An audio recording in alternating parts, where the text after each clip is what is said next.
নমস্কার বন্ধুরা, আরএস গল্পকথায় আপনাদের সবাইকে স্বাগত। আশা করি আপনারা সবাই সুস্থ আছেন। বন্ধুরা, আপনারা শুনছিলেন জিম করবেটের লেখা একটি শিকার কাহিনী, থাকের মানুষ খাকি। আজকের দ্বিতীয় পর্ব।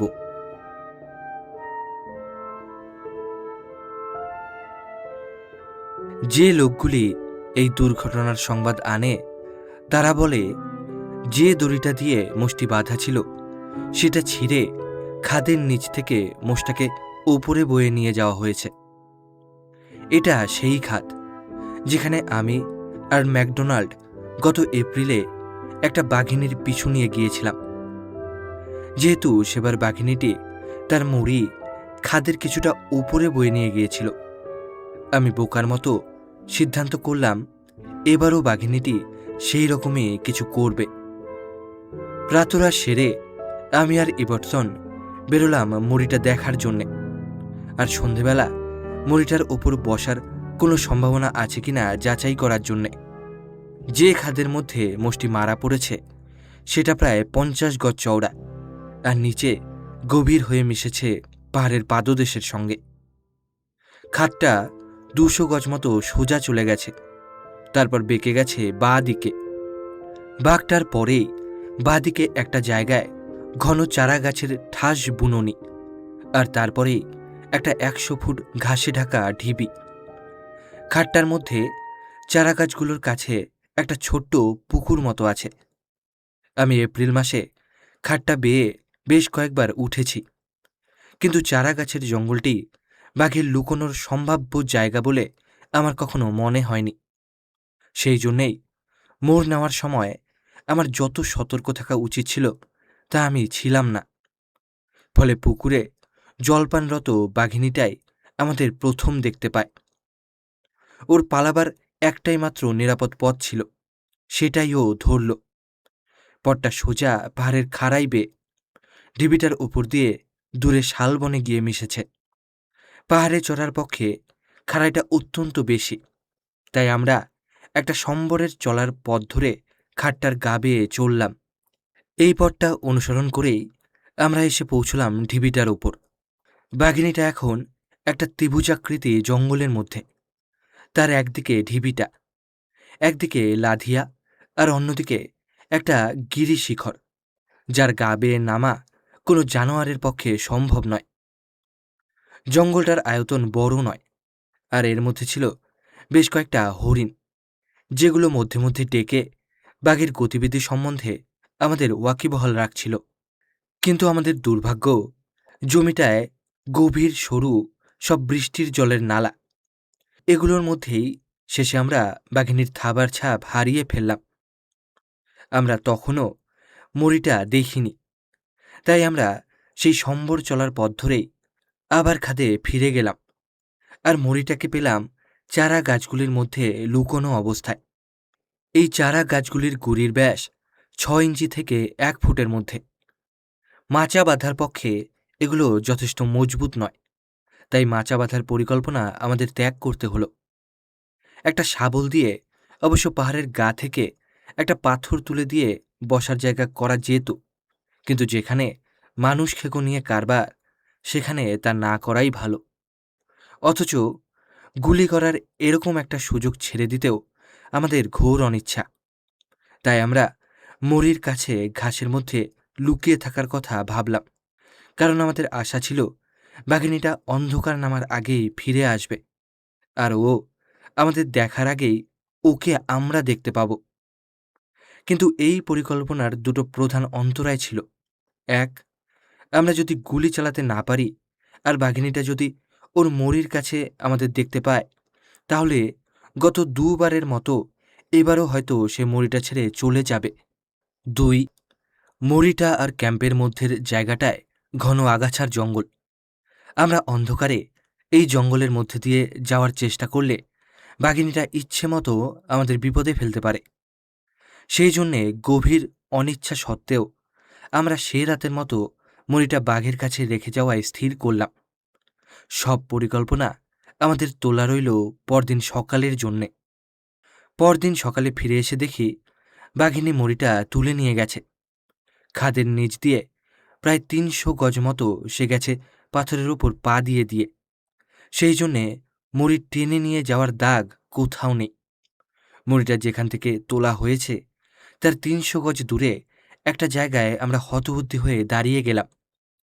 যদিও ভিজে জমির ওপর বেশ কিছু দাগ দেখা যাচ্ছে, কিন্তু এর কোনোটাই সে মরি টেনে নিয়ে যাওয়ার সময়ে হয়নি।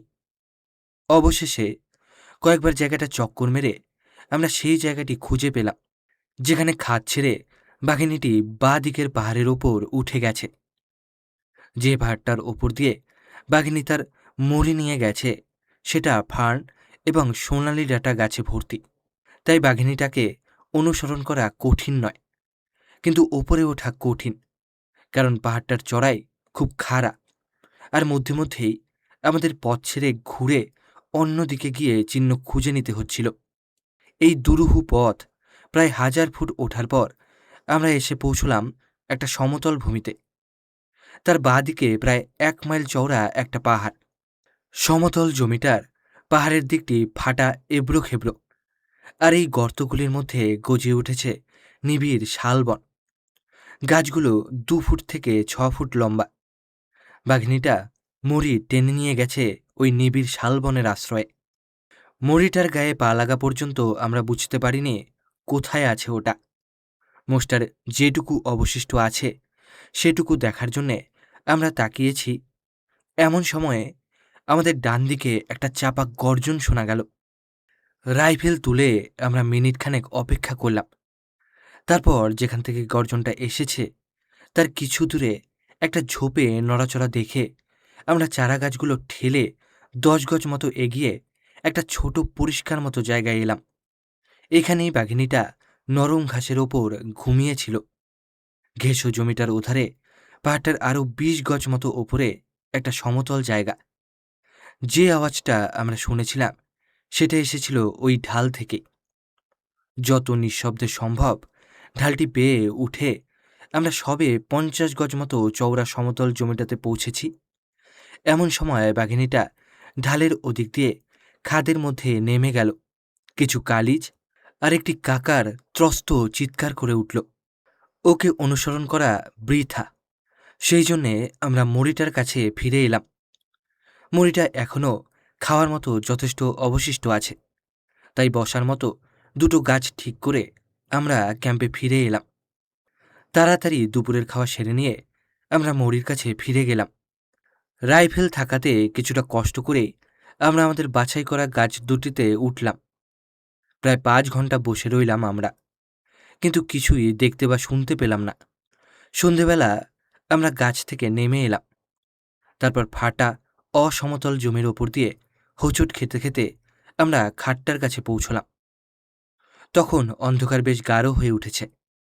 আমাদের দুজনেরই একটা অদ্ভুত গা শিরশির করা অনুভূতি হচ্ছিল, যে আমাদের পেছন থেকে কেউ অনুসরণ করছে। কিন্তু দুজনে কাছাকাছি থেকে বিনা বিপত্তিতেই আমরা রাত ৯টা নাগাদ ক্যাম্পে পৌঁছলাম। এবারসনরা যতদিন সম্ভব সেমে কাটালেন। এবার তাদের যাওয়ার পালা।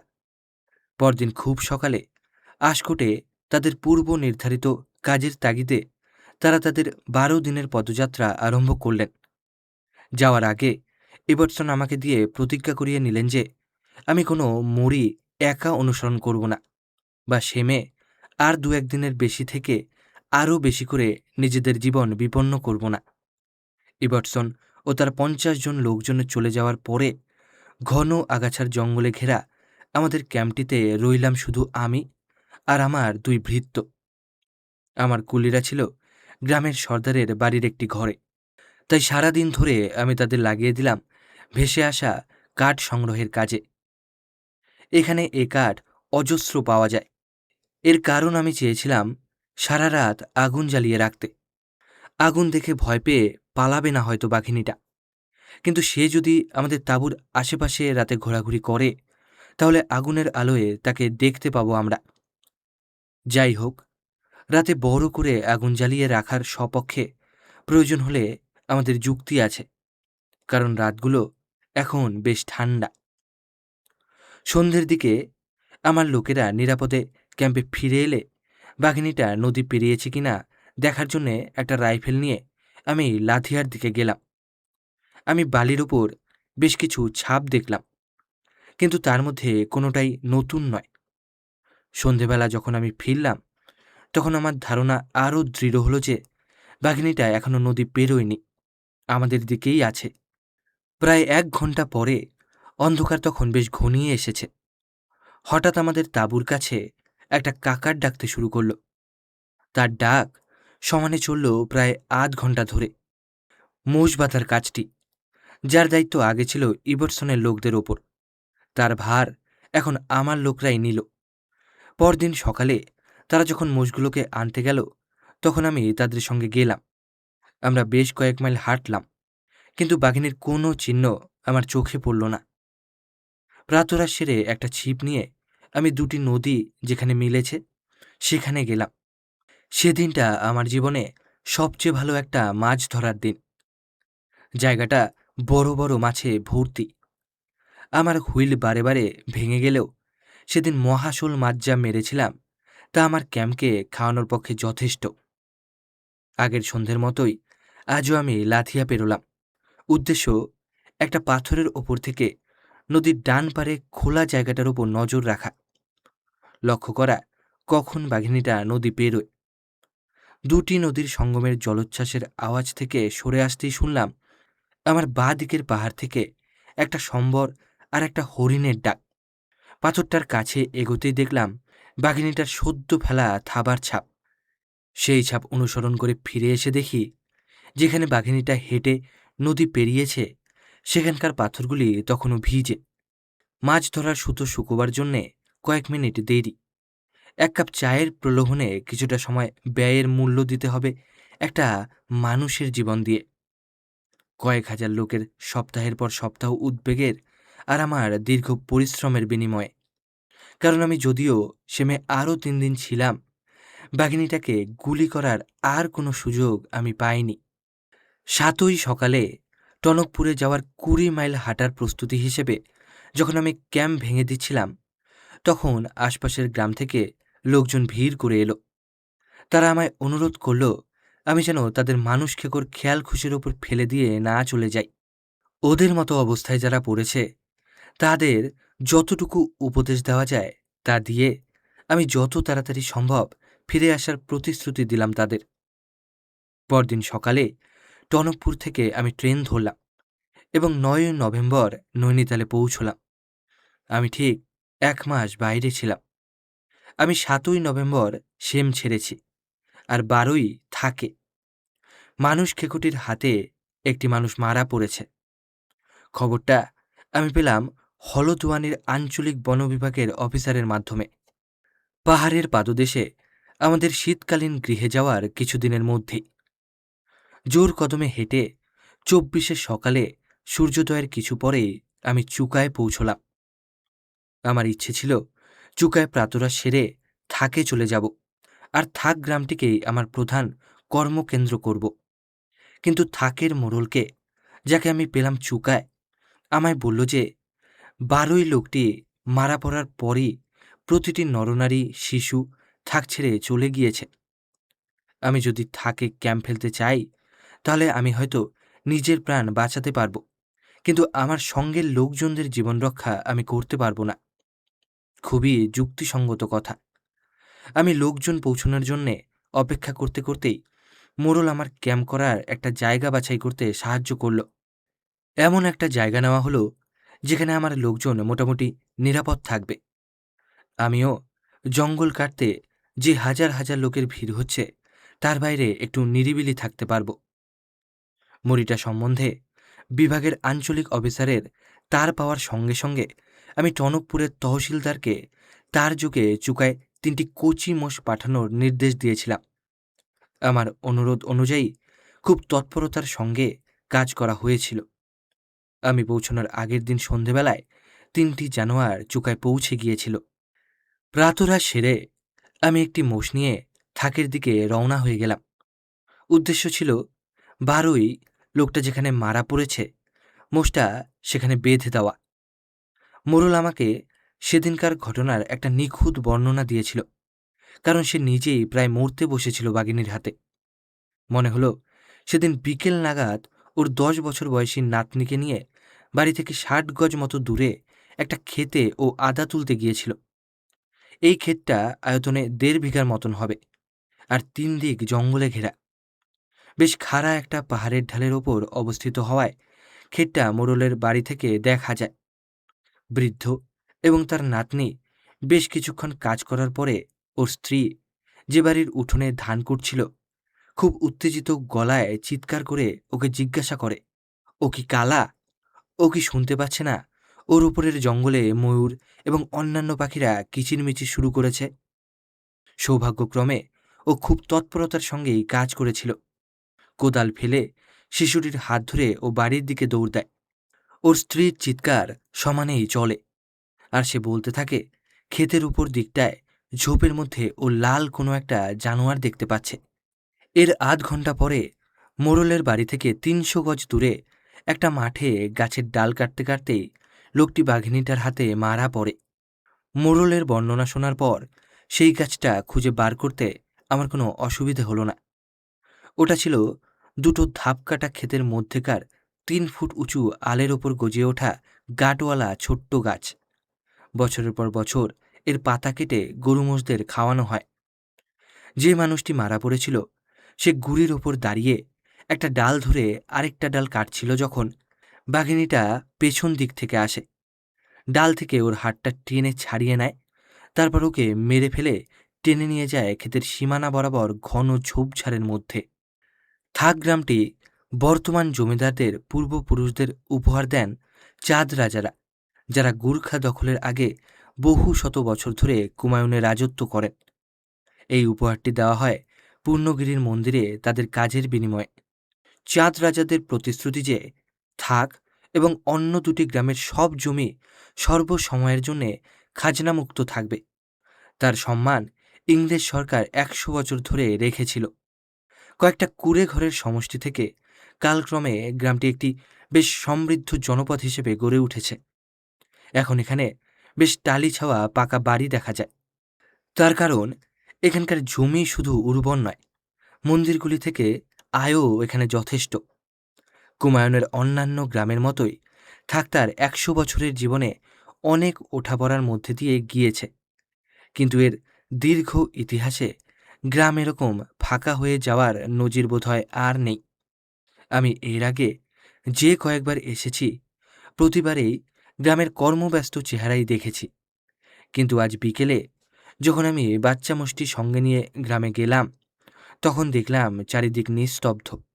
গ্রামের 100 জন বা আরও কিছু বেশি অধিবাসী সবাই পালিয়েছে, আর সঙ্গে নিয়ে গেছে তাদের গৃহপালিত পশুগুলি। সারা গ্রামে আমি একটিমাত্র জানোয়ারই দেখতে পেলাম, সেটা হচ্ছে একটা বেড়াল। বিড়ালটা আমায় খুব আন্তরিক স্বাগতম জানালো। লোকজন এত তাড়াতাড়ি পালিয়েছে যে বহু বাড়ির দরজা হাট করে খোলা, তারা বন্ধ করার সময় পায়নি। গ্রামের প্রতিটি রাস্তায়, বাড়ির উঠোনে, বাড়ির সামনে ধুলোয় আমি বাঘিনীটার থাবার ছাপ দেখলাম। খোলা দরজাগুলো বিপজ্জনক হতে পারে, কারণ গ্রামের আঁকাবাঁকা পথটি গিয়েছে এই দরজাগুলো ঘেঁষেই, আর এর যে কোনো একটির মধ্যে বাঘিনীটার ওত পেতে থাকা অসম্ভব নয়। গ্রামের 30 গজ ওপরে পাহাড়টির গায়ে কয়েকটা গোয়াল। এই গোয়ালগুলোর কাছে আমি যে পরিমাণ কালিজ, লাল জংলি মোরগ এবং সাদা ঝুঁটিওয়ালা ছাতারে দেখেছিলাম, আগে কোনো জায়গায় একসঙ্গে তা দেখিনি। যেরকম সহজ বিশ্বাসে পাখিগুলি আমাকে তাদের মধ্যে ঘোরাফেরা করতে দিল, তাতে মনে হলো থাকের লোকজনের জীব হত্যা সম্বন্ধে কোনো ধর্মীয় সংস্কার আছে। গরুর গোয়ালগুলির ওপরে ধাপকাটা ক্ষেত থেকে পুরো গ্রামটা পরিষ্কার দেখা যায়, তাই মোড়লের বর্ণনার সঙ্গে মিলিয়ে যে গাছটিতে বাঘিনীটি তার শেষ শিকার ধরেছিল সেই গাছটি খুঁজে পাওয়া খুব মুশকিল হলো না। গাছটার নিচে নরম জমিতে ধস্তাধস্তির চিহ্ন আর কয়েক ফোঁটা জমা রক্ত দেখা গেল। এইখান থেকে বাঘিনীটি মুড়িটাকে চষা ক্ষেতের ওপর দিয়ে প্রায় 100 গজ নিয়ে গেছে, তারপর একটা বেড়ার মধ্য দিয়ে চলে গেছে দূরের ঘন ঝোপঝাড়ের মধ্যে। গ্রাম থেকে আসা ও ফিরে যাওয়ার পদচিহ্ন দেখে অনুমান করলাম সারা গ্রামটাই জড়ো হয়েছিল ওই দুর্ঘটনার জায়গায়। কিন্তু সেই গাছটি থেকে বেড়া পর্যন্ত একটাই থাবার ছাপ, আর সেটা বাঘিনীর। লোকটিকে তুলে নিয়ে যাওয়ার সময় এই থাবার ছাপ পড়ে। বাঘিনীটিকে অনুসরণ করে লোকটির শরীরটি উদ্ধার করার কোনো চেষ্টাই হয়নি। গাছটার নিচ থেকে কিছুটা মাটি খুঁড়ে একটা শেকড় বার করে আমি মোষটাকে তার সঙ্গে বেঁধে দিলাম। কাছাকাছি একটা গাদা থেকে প্রচুর খড় এনে সামনে রেখে আমি তাকে শুইয়ে এলাম। পাহাড়ের উত্তর দিকে গ্রামটা এখন ছায়ায় ঢাকা। যদি ক্যাম্পে ফিরতে হয় তাহলে আমার এখনই রওনা হওয়া উচিত। খোলা দরজাগুলোর বিপদ এড়াবার জন্যে গ্রামটা ঘুরে আমি বাড়িগুলির নিচে রাস্তাটি ধরলাম। এই রাস্তাটি গ্রাম ছাড়ার পরে একটা বিশাল আম গাছের নিচ দিয়ে যায়। এর গোড়ায় একটা পরিষ্কার ঠান্ডা জলের উৎস। একটা বিরাট পাথরের খাদ কেটে কিছুটা যাওয়ার পরে জলটা পড়েছে এবড়ো খেবড়ো একটা পাথরের পাত্রের মতো জায়গায়। সেখান থেকে জলটা ছড়িয়ে পড়েছে আশপাশের জমিতে, ফলে সেখানকার জমি নরম এবং কর্দমাক্ত। আমি ওপরে ওঠার সময় এই ঝর্ণার জল খেয়েছিলাম, তাই কাদার উপর আমার পায়ের ছাপ পড়েছিল। এবার দ্বিতীয়বার জল খাওয়ার জন্যে ঝর্ণাটার দিকে এগোতে দেখি আমার পায়ের দাগের ওপর বাঘিনীর থাবার ছাপ। তৃষ্ণা মেটার পর বাঘিনীর রাস্তাটা এড়িয়ে নীল বাসক আর বিছুটির ঝোপ ভরা একটা খাড়া আলের ওপর দিয়ে গ্রামে পৌঁছেছে। সেখানে কোনো একটা বাড়ির নিশ্চিন্ত আশ্রয় থেকে ও সম্ভবত আমার গাছে মোষবাঁধা লক্ষ্য করেছে, আর আশা করছে আমি যে পথ দিয়ে এসেছি সেই পথ দিয়েই ফিরে যাব। আমার নেহাতি ভাগ্য ভালো যে আমি ওই খোলা দরজাগুলো পেরোবার বিপদের ঝুঁকি না নিয়ে ঘুর রাস্তাটাই বেছে নিয়েছিলাম। চুকা ছাড়ার সময়ে সব রকম হঠাৎ আক্রমণের বিরুদ্ধে সতর্কতা নিয়ে আমি ভালোই করেছিলাম, কারণ এখন থাবার ছাপ থেকে বুঝলাম ক্যাম্প ছাড়ার পর সারাটা পথ বাঘিনীটা আমায় অনুসরণ করেছে। পরদিন সকালে থাকে ফিরে গিয়ে দেখলাম আমি বাড়িগুলির নিচের রাস্তা ধরা থেকেই বাঘিনীটা আমায় অনুসরণ করতে আরম্ভ করেছে, আর চুকার চষা ক্ষেত পর্যন্ত সে আমার পিছু ছাড়েনি। আমার সঙ্গে আলোর যা ব্যবস্থা ছিল তাতে পড়াশোনা সম্ভব নয়, সেই জন্যে সে রাতে খাওয়ার পরে আগুনের পাশে বসে আমি পুরো ব্যাপারটা মনে মনে পর্যালোচনা করলাম, আর একটা উপায় ঠাউরবার চেষ্টা করলাম কি করে বাঘিনীটাকে জব্দ করা যায়। সে রাতে আগুনে শুধু আরামদায়ক উত্তাপই ছিল না, ছিল একটা নিরাপত্তার আশ্বাসও।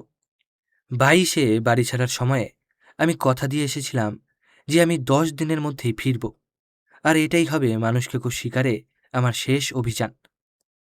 বছরের পর বছর রোদ জ্বলে পোড়া, পরিশ্রম আর দীর্ঘদিন বাড়ির বাইরে থাকা, এতে আমার শরীরের ওপর ধকলও যেমন যাচ্ছিল, আমার বাড়ির লোকদেরও অশান্তির শেষ ছিল না। চৌগড়ের বাঘিনী বা রুদ্রপ্রয়াগের চিতা মারার সময় তো বেশ কয়েক মাস আমায় বাইরে কাটাতে হয়েছিল। 30শে নভেম্বরের মধ্যে যদি আমি মানুষ খেকোটাকে না মারতে পারি তাহলে এ দায়িত্ব নেওয়ার জন্যে অন্য কাউকে খুঁজে বার করতে হবে। আজ 24শে রাত, আমার সামনে ঠিক 6 দিন সময় আছে। সেদিন সন্ধেবেলা বাঘিনীটার হালচাল দেখে মনে হলো ও আরেকটা মানুষ শিকারের জন্যে যেন ব্যস্ত হয়ে উঠেছে। সেই জন্যে আমার হাতে যা সময় আছে তাতে ওর সঙ্গে দেখা করা কঠিন হবে না। দেখা করার অনেক রকম রাস্তা আছে, একে একে প্রতিটি চেষ্টা করা হবে। পাহাড় অঞ্চলে বাঘকে গুলি করার সবচেয়ে ভালো সুযোগ মেলে মরির ওপর কোনো গাছে বসে থাকলে। সেই রাতে বাঘিনীটা যদি থাকে, আমার বাধা মোষটা না মারে, তাহলে পরের এবং তারও পরের প্রতি রাতে আমি আমার বাছাই করা জায়গায় অন্য 2টি মোষও বেঁধে রাখব। মানুষ শিকার না পেলে বাঘিনীটা আমার একটা মোষ মারতেও পারে, যেমন এপ্রিলে আমি আর ইবটসন সে মেয়ে ক্যাম্প করার সময় মেরেছিল। আগুনটা সারা রাত জ্বালিয়ে রাখার মতো মোটা সোটা কাঠ দিয়ে আমি শুয়ে পড়লাম, আর তাঁবুর পেছনের আগাছার জঙ্গল থেকে ভেসে আসা কাকারের ডাক শুনতে শুনতে ঘুমিয়ে পড়লাম। সকালে প্রাতরাশ যখন তৈরি হচ্ছে তখন আমি রাইফেল নিয়ে বেরিয়ে পড়লাম। চুকা আর সেমের মাঝামাঝি জায়গায় নদীর ডান পারে বালির চড়ার ওপর থাবার ছাপ দেখতে। পথটা চষা জমি ছাড়িয়ে কিছুটা যায় ঘন আগাছার জঙ্গলের মধ্যে দিয়ে। এইখানে আমি একটা বড় পুরুষ চিতার থাবার ছাপ দেখলাম। সম্ভবত এটাকে দেখেই কাকাটা ভয় পেয়ে চিৎকার করে উঠেছিল। একটা ছোট পুরুষ বাঘ গত সপ্তাহে লাধিয়া নদী বহুবার পারাপার করেছে। ঠিক সেই সময়টা বাঘিনীটা একবারই নদী পেরিয়েছে। সেমের দিক থেকে আসার সময় একটা বিরাট ভাল্লুক আমি আসার কিছুক্ষণ আগেই বালির ওপর দিয়ে চলাফেরা করেছে। আমি ক্যাম্পে ফিরে আসার পরে কাঠের ঠিকাদাররা বলল যে তারা সকালে কাজ ভাগ করে দেওয়ার সময়ে একটা ভাল্লুক দেখেছিল। ভাল্লুকটার মনোভাব খুব হিংস্র ছিল, তাই মজুরেরা যে অঞ্চলে ভাল্লুকটা দেখা গিয়েছিল সেখানে আর কাজ করতে চাইছে না। বেশ কয়েক হাজার লোক, ঠিকাদারদের হিসেব অনুযায়ী 5,000 হবে। গাছ কেটে করাত দিয়ে চিরে মোটর চলাচলের জন্যে যে রাস্তাটা তৈরি হচ্ছে সেখানে নিয়ে যাওয়ার জন্যে জড়ো হয়েছিল চুকায় আর কুমায়া চকে। মজুরদের এই বিরাট দলটি যখনই কাজ করত তখনই তারস্বরে চিৎকার করত সাহস রাখার জন্যে। উপত্যকায় কুরল করাতের শব্দ, খাড়া পাহাড়ের গায়ে বিরাট বিরাট গাছ পড়ার শব্দ, হাতুড়ি দিয়ে পাহাড়ের গায়ে পাথর ভাঙা, আর তার সঙ্গে কয়েক হাজার লোকের চিৎকার, এই সব মিলিয়ে যে সম্মিলিত শব্দ তা বর্ণনা করা যায় না, অনুমান করে নিতে হয়। এই রকম ভয়ার্ত যেখানকার লোকজন সেখানে থেকে থেকে ভয় পাওয়াই তো স্বাভাবিক। আগামী কয়েকটা দিন নানা ধরনের গুজবের তদন্ত করতে গিয়ে আমার প্রচুর হাঁটাহাঁটি আর সময় নষ্ট হলো। সব গুজবই বাঘিনীটার আক্রমণ আর তার মানুষ মারা নিয়ে।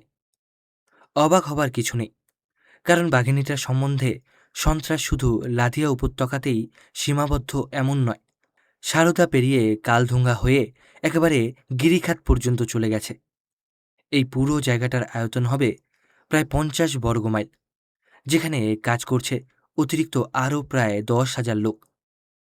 একটা জানোয়ার যে এত বড় একদল মজুরকে সন্ত্রাসের মধ্যে রাখতে পারে তা কল্পনার অতীত।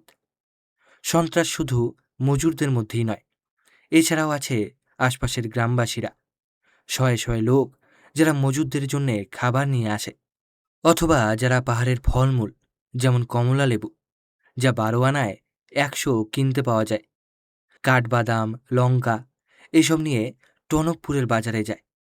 আতঙ্ক ছড়িয়ে গেছে তাদের মধ্যেও। পুরো ব্যাপারটাই অবিশ্বাস্য মনে হতো যদি না সাভোর মানুষখেকোর ঐতিহাসিক নজির আমাদের সামনে থাকত, যেখানে দুটো সিংহ শুধু রাতে সন্ত্রাস সৃষ্টি করে পুরো উগান্ডা রেলের কাজ দীর্ঘদিন থামিয়ে রেখেছিল। আসল গল্পে ফিরে আসা যাক। 25-এ সকালে প্রাতরাশ সেরে আমি দ্বিতীয় মোষটা নিয়ে থাকের দিকে রওনা হলাম। পথটা চুকার চষা ক্ষেত পেরিয়ে পাহাড়ের নিচ দিয়ে ঘুরে 1/2 মাইলটা যাওয়ার পরে দুভাগ হয়ে গিয়েছে। একটা পথ ঢালু জমির ওপর দিয়ে সোজা চলে গেছে থাকের দিকে, অন্য পথটা পাহাড়ের নিচ দিয়ে আরও 1/2 মাইলটা গিয়ে এঁকে বেঁকে কুমায়া চকের মধ্য দিয়ে কোটকেন্দ্রি পর্যন্ত গিয়েছে। পথটি যেখানে বিভক্ত সেখানে আমি বাঘিনীটার থাবার ছাপ দেখলাম। থাক পর্যন্ত সেই ছাপ অনুসরণ করে এলাম আমি। ও যে গত সন্ধেবেলা আমার পিছু পিছু পাহাড় থেকে নেমে এসেছিল তাতেই প্রমাণ হয় যে মোষটা মারেনি। ঘটনাটা হতাশাজনক হলেও অস্বাভাবিক কিছু নয়, কেননা বাঘ কোনো কোনো সময়ে গাছে বাঁধা কোনো জানোয়ারকে মারার আগে জানোয়ারটার কাছে রাতের পর রাত ফিরে ফিরে যায়। খিদে না পেলে বাঘ কখনো হত্যা করে না। দ্বিতীয় মোষটাকে একটা আম গাছের কাছে রেখে, সেখানে ঘাস প্রচুর, আমি বাড়িগুলি ঘুরে ফিরে দেখার সময় দেখলাম 1 নম্বর মোষটা প্রচুর খড় খেয়ে বিনিদ্র রাতের ধকল সামলে নেওয়ার জন্যে পরম শান্তিতে ঘুমোচ্ছে। থাবার ছাপ দেখে বুঝলাম বাঘিনীটা গ্রামের দিক থেকে এগিয়ে এসে মোষটার কয়েক ফুটের মধ্যে এসেছিল। তারপর যে পথে এসেছিল সেই পথেই সে ফিরে যায়। মোষটাকে নিয়ে ঝর্ণার কাছে গিয়ে ওটাকে 1 ঘন্টা কি 2 ঘন্টা চড়ে বেড়াতে দিলাম। তারপর সেটাকে নিয়ে গিয়ে গত রাতের জায়গাতেই আবার বেঁধে রেখে দিলাম। দ্বিতীয় মোষটাকে বাঁধলাম আম গাছটার থেকে 50 গজ দূরে একটা জায়গায়। আমি আর ইবটসনরা যেদিন তদন্তে আসি সেদিন এই জায়গাটিতেই সেই শোকার্ত মহিলা আর গ্রামবাসীরা আমাদের সঙ্গে দেখা করেছিল। এই পথের মধ্যে একটা নালা পড়ে, তার একদিকে একটা শুকনো গাছের গুড়ি আর অন্যদিকে একটা বাদাম গাছ। বাদাম গাছটার ওপর মাচা বাঁধা চলে। আমি ২ নম্বর মোষটাকে গাছের গুড়িটার সঙ্গে বাঁধলাম আর ওর সামনে বেশ কয়েকদিন চলার মতো প্রচুর খড় রেখে দিলাম। থাকে আর আমার বিশেষ কিছুই করার নেই, সেই জন্যে আমি ক্যাম্পে ফিরে এলাম এবং ৩য় মোষটা নিয়ে লাথিয়া পেরিয়ে সেমের পেছনে একটা নালায় ওকে বেঁধে রেখে এলাম। এই জায়গাটাতেই বাঘিনীটা গত এপ্রিলে আমাদের একটা মোষ মেরেছিল। আমার অনুরোধে টনকপুরের তহসিলদার খুঁজে পেতে ৩টে বেশ পুষ্ট বাচ্চা মোষ আমার জন্যে বেছেছিল। ৩টেকেই এখন বাঁধা হয়েছে বাঘিনীটা ঘোরাফেরা করার জায়গায়। ২৫শে সকালে যখন আমি মোষগুলোকে দেখতে বেরোলাম, আমার খুব আশা ছিল যে বাঘিনীটা হয়তো একটা মোষ মারবে। সেই মরির ওপর বসে ওকে গুলি করার একটা সুযোগ অন্তত আমি পাব। লাঠিয়ার ওপারে যেটা বাধা ছিল সেটাকে দিয়ে শুরু করে পালা করে সবকটি মোষ আমি দেখলাম। বাঘিনী একটাকেও স্পর্শ করেনি। আগের দিনের সকালের মতোই আমি আবার ওর থাবার ছাপ দেখলাম থাকের দিকে যাওয়ার পথে। কিন্তু এবারে ছিল এক জোড়া দাগ, একটা আসার আরেকটা যাওয়ার। আসার সময়ে এবং ফিরতি পথেও বাঘিনীটা রাস্তার উপর দিয়েই যাতায়াত করেছে, আর আমগাছের ৫০ গজ দূরে কাটা গুড়িতে বাঁধা মোষটার কয়েক ফুটের মধ্যে দিয়ে গিয়েছে। আমি চুকায় ফেরার পর থাক গ্রামবাসীদের একটা প্রতিনিধি দল মোড়লের নেতৃত্বে আমার তাঁবুতে এসে আমায় অনুরোধ করল ফুরিয়ে যাওয়া রসদের যোগান আনতে তারা যখন গ্রামে যাবে আমি যেন তাদের সঙ্গে যাই। ঠিক দুপুরবেলায় আমি থাকে পৌঁছলাম। আমার পেছনে মোড়ল আর তার প্রজারা এবং আমার খাবার ও মাচা তৈরির দড়িদরা বহনকারী ৪ জন আমার লোক। থাকে পৌঁছে আমি পাহারা দিতে লাগলাম। সেই ফাঁকে গ্রামের লোকজন যত তাড়াতাড়ি সম্ভব প্রয়োজনীয় খাবার দাবার সংগ্রহ করে নিল। মোষ দুটোকে খাবার জল খাইয়ে আমি ২ নম্বর মোষটাকে গুড়ির সঙ্গে বেঁধে দিলাম আর ১ নম্বর মোষটাকে পাহাড়ের নিচে মাইলখানেক নিয়ে গিয়ে রাস্তার ধারে একটা চারা গাছে বেঁধে রাখলাম। তারপরে আমি গ্রামবাসীদের চুকা পর্যন্ত পৌঁছে দিয়ে পাহাড়ের চড়াই বেয়ে কয়েকশো গজ ফিরে এসে আমার লোকজন মাচা বাঁধতে বাঁধতে কোনো রকমে আমি খাওয়া সেরে নিলাম। এখন এটা পরিষ্কার যে আমার মোটা সোটা মোষগুলোর ওপর বাঘিনীটার কোনো লোভ নেই। থাক যাওয়ার পথে গত ৩ দিনে আমি ৫ বার বাঘিনীটার থাবার ছাপ দেখেছি। আমি স্থির করলাম ওই পথের ওপর বসেই বাঘিনীটাকে গুলি করার চেষ্টা করব। বাঘিনীটা আসার সময় আমায় সতর্ক করে দেওয়ার জন্যে গলায় ঘণ্টা বাঁধা একটা ছাগল আমি পথের ওপর বেঁধে রাখলাম। বিকেল ৪টে নাগাদ আমি গাছে চড়ে বসলাম। আমার লোকজনদের পরদিন সকালে ৮টার সময় ফিরে আসতে বলে আমি পাহারা দিতে শুরু করলাম। সন্ধ্যের দিকে ঠান্ডা বাতাস বইতে লাগল। কোটটা ভালো করে কাঁধের ওপর টেনে নেওয়ার চেষ্টা করছি, এমন সময়ে মাচার একদিকের দড়ি খুলে গেল, ফলে বসা আরও কষ্টকর হয়ে উঠল। ঘণ্টাখানেক পরে ঝড় উঠল। বৃষ্টি যদিও খুব বেশি হয়নি, কিন্তু আমি বেশ ভিজে গিয়েছিলাম, ফলে কষ্ট আরও বাড়ল। যে ১৬ ঘণ্টা আমি গাছে বসেছিলাম তার মধ্যে আমি কিছু দেখিনি বা শুনিনি। আমার লোকজন সকাল ৮টায় ফিরে এলো। আমি ক্যাম্পে ফিরে গরম জলে স্নান করে ভালো করে খাওয়া দাওয়া সেরে আমার ৬ জন লোককে নিয়ে থাকের দিকে রওনা হলাম। রাতের বৃষ্টি পুরনো সব দাগগুলি ধুয়ে মুছে দিয়েছে। যে গাছটায় আমি বসেছিলাম তার ২০০ গজ দূরে বাঘিনীটার নতুন থাবার ছাপ দেখলাম। ঠিক যে জায়গাটিতে জঙ্গল থেকে বেরিয়ে ও থাকের পথে রওনা হয়েছিল সেইখানে। খুব সাবধানে আমি প্রথম মোষটির দিকে এগোলাম। দেখলাম ওটা পথের ওপর ঘুমিয়ে আছে। বাঘিনী ওর চারপাশ ঘুরে কয়েক গজ এগিয়ে আবার পথটি ধরেছে, তারপর পাহাড় ধরে এগিয়ে গেছে। ওর থাবার ছাপ ধরে আমি দ্বিতীয় মোষটার দিকে এগোলাম। যেখানে মোষটাকে বাঁধা হয়েছিল সে জায়গাটার কাছাকাছি যখন পৌঁছেছি, দুটো নীল হিমালয়ের ম্যাকপাই মাটির থেকে উঠে চিৎকার করতে করতে পাহাড়ের নিচে নেমে গেল। এই পাখিগুলির উপস্থিতির মানে ১. মোষটি মৃত, ২. মোষটিকে আংশিকভাবে খাওয়া হয়েছে, তবে বয়ে নিয়ে যাওয়া হয়নি। এবং ৩, বাঘিনীটা খুব কাছাকাছি নেই। যে গুড়িটায় মোষটিকে বাঁধা হয়েছিল সেখানে গিয়ে দেখি যে মোষটাকে পথ থেকে টেনে নিয়ে গিয়ে শরীরের কিছুটা অংশ খাওয়া হয়েছে। এবং মৃত জানোয়ারটিকে ভালো করে পরীক্ষা করে বুঝলাম যে ওটা বাঘিনীর হাতে মারা পড়েনি, খুব সম্ভবত সাপের কামড়ে ওটার মৃত্যু হয়েছে। আশপাশের জঙ্গলে অনেক শঙ্খচূড় সাপ আছে এবং ওটাকে পথের উপর মরে পড়ে থাকতে দেখে বাঘিনীটা কিছুটা খেয়ে ওটাকে টেনে নিয়ে যাওয়ার চেষ্টা করেছে। বাঘিনীটা যখন দেখেছে দড়িটা ছেঁড়া যাবে না, তখন কিছু শুকনো পাতা আর কাঠকুটো দিয়ে মোষটাকে ঢেকে থাকের পথে রওনা হয়েছে। বাঘেরা কখনো গলিত পচা মাংস খায় না, কিন্তু কখনো কখনো অন্য জানোয়ারের মারা দেহের মাংস খায়। একটি উদাহরণ দিচ্ছি। আমি একবার একটা চিতার মৃতদেহ একটা ঘাস পোড়া রাস্তার উপর ফেলে রেখে এসেছিলাম। পরদিন সকালে যখন আমি একটা ফেলে আসা ছুরি উদ্ধার করতে সেখানে যাই, তখন দেখি একটা বাঘ মৃতদেহটাকে প্রায় ১০০ গজ টেনে নিয়ে গিয়ে প্রায় ২/৩ খেয়ে ফেলেছে।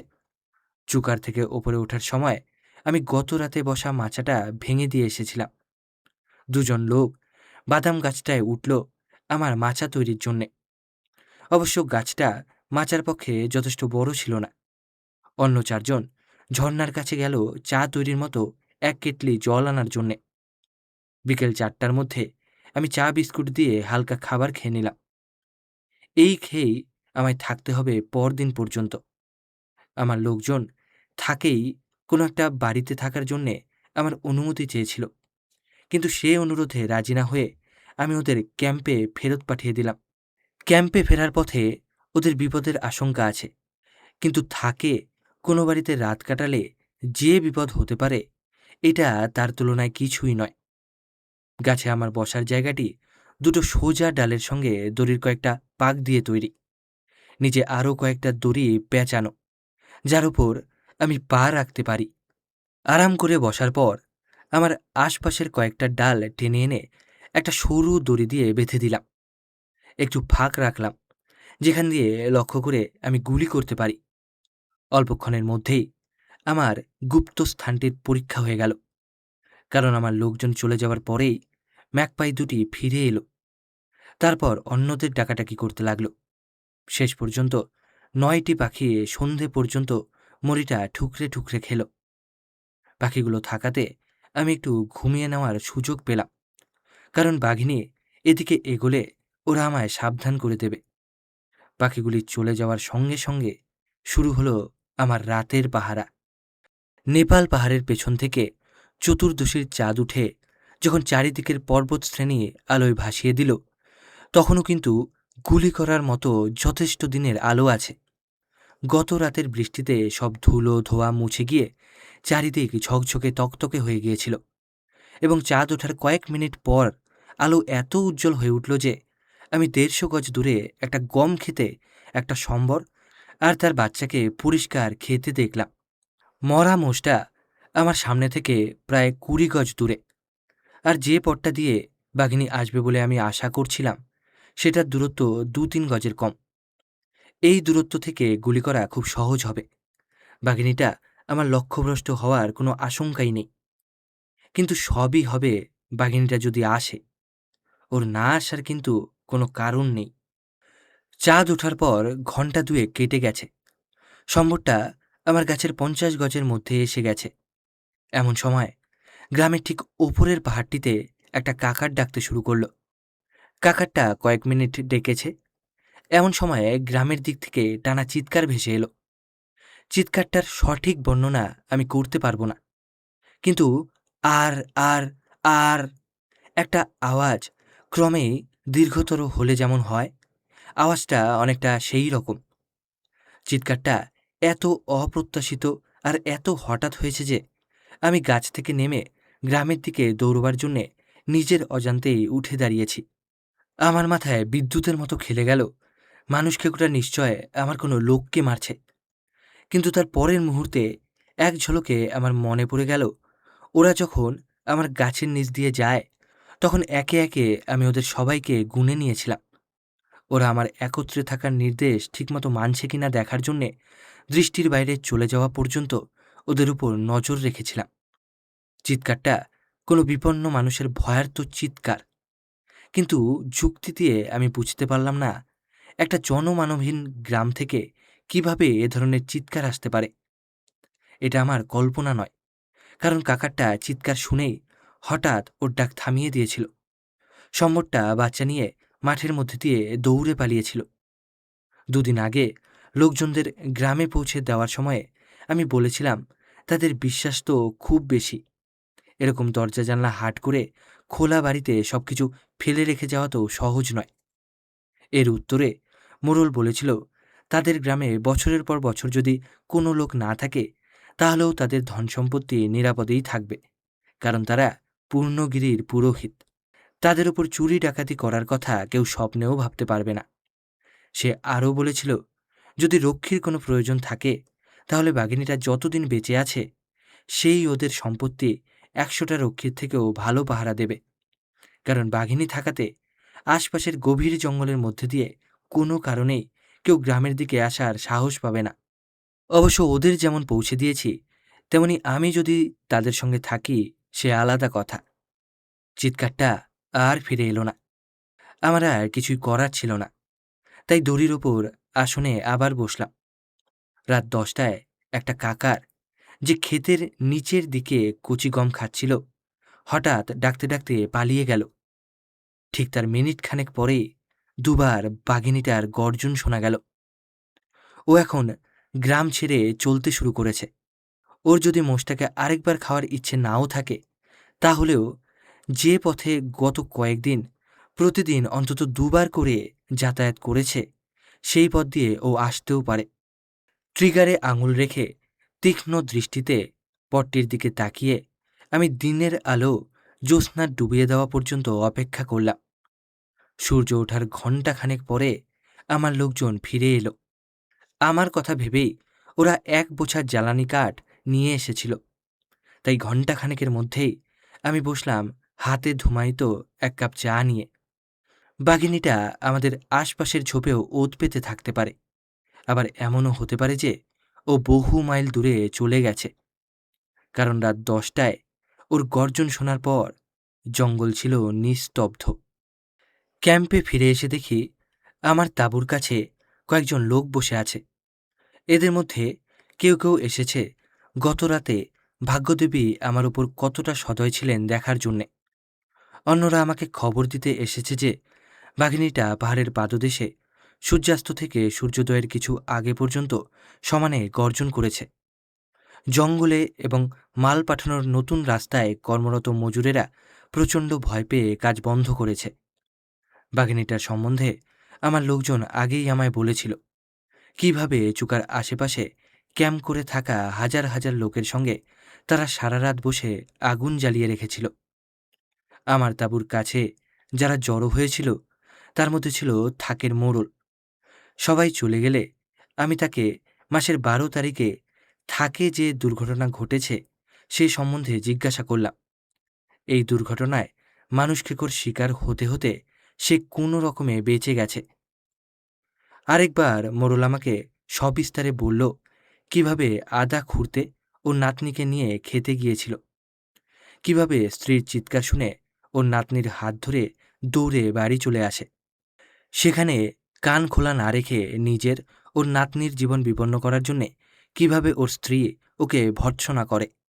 ঠিক তার কয়েক মিনিট পরেই কিভাবে বাঘিনীটা তার বাড়ির ওপরের মাঠে গাছের পাতা কাটায় ব্যস্ত একটি লোককে মারে। এই গল্পের সবটাই আমার আগে শোনা, তাই ওকে জিজ্ঞাসা করলাম বাঘিনীর মানুষটাকে মারা কি ও নিজের চোখে দেখেছে। ও উত্তর দিল না, যেখানে ও দাঁড়িয়েছিল সেখান থেকে গাছটা দেখা যায় না।